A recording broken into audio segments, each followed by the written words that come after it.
Hey folks, it's Anders, Communications Director for Florida Watch. This week, Republicans are gathered in Milwaukee, Wisconsin for the Republican National Convention, where they have officially nominated Donald Trump to be their candidate for president. Now, while there has been a parade of Florida men and women across the stage speaking this week, two really stood out for how extreme and out of touch their speeches were. On Tuesday night, all of America saw what Floridians know all too well. Senator Rick Scott is a self-serving politician who has no problem using lies and baseless attacks to advance his own reckless agenda at the expense of workers and seniors. While Floridians are looking for solutions from their elected leaders on how to raise wages, lower costs, and protect our fundamental freedoms, Rick Scott is solely focused on promoting the extreme Project 2025 takeover of our government that will raise taxes on the middle class while giving tax breaks to corporate polluters and insurance companies, break the promise of a secure retirement for our workers and seniors,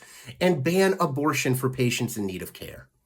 As Rick Scott continues to try to divide us in order to accomplish his real goals of advancing his own political ambitions and helping his wealthy corporate donors, it's the people of Florida who should hold him accountable for his long record of failing to solve the real issues that he was elected to address. Not to be outdone, Governor Ron DeSantis then took the stage later that evening, almost a year after he appeared at the first Republican presidential primary debate in Milwaukee, where he initially laid out his extreme anti-freedom agenda to the American people if he were to be elected president.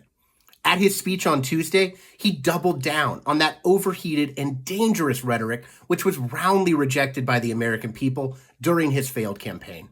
At a time when Americans are looking to their leaders for a vision that unites our country in the face of deep division, Ron DeSantis chose once again to be a voice of the darkest, angriest, and most conspiratorial elements who are seeking to exploit our differences for political gain. Keep in mind, the governor's Florida blueprint, which informs many of the most extreme proposals in Project 2025, was always aimed at widening the fault lines of our society by creating an environment of fear among those he views as ideological opponents. The speech the governor gave this week highlighted what it looks like when an elected leader abandons the goal of public service for all of his constituents in service of advancing their own personal political ambitions. We hope that you'll join our movement to hold politicians like Rick Scott and Ron DeSantis accountable and protect our freedoms here in the Sunshine State at floridawatch.org.